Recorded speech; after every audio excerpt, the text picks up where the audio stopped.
Hello বন্ধুরা, আমি মানা। আজ আমি আমার কিচেন থেকে তোমাদের সকলকে অফুরন্ত ভালোবাসা জানাই।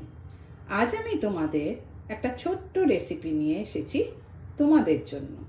এটা হলো কুমড়োর ছক্কা।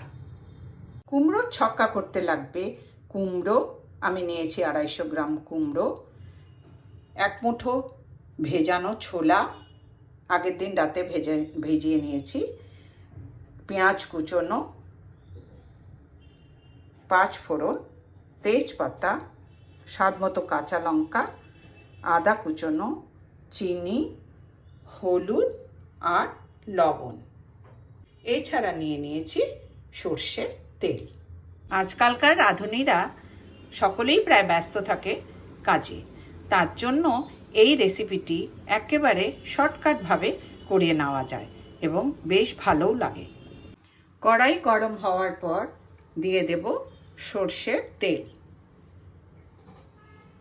3 থেকে 4 চা চামচ। তারপর দেব 5 ফোড়ন, দেব তেজপাতা, তারপর দেব পেঁয়াজ কুচোনো, পেঁয়াজ সামান্য নেড়েচেড়ে দেব ছোলা ভাজানো, দেব স্বাদ মতো লবণ ও হলুদ, তারপর একটু নেড়েচেড়ে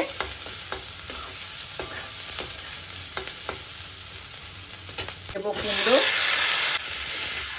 সামান্য নেড়ে নেব, দেব কাঁচা লঙ্কা। এবার সিম আঁচ করে 5 মিনিটের জন্য ঢেকে দেব।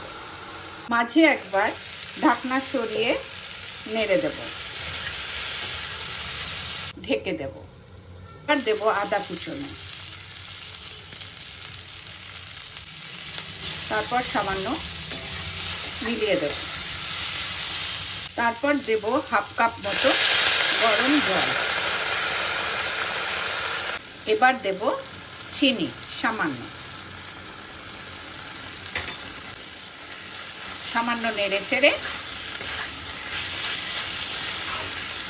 আমার তরকারি এবার রেডি।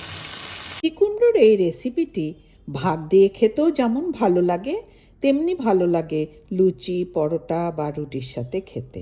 চাকুরিজীবী মহিলারা অতি অল্প সময়ে এটা বানিয়ে নিতে পারো। এই রেসিপিটি অনেকেই হয়তো জানো। আমার রান্নায় কিছু অনুপস্থিত থাকলে অবশ্যই কমেন্ট করে জানিও। বন্ধুরা, সময় পেলে শেয়ার করো, লাইক করো, সাবস্ক্রাইব করো।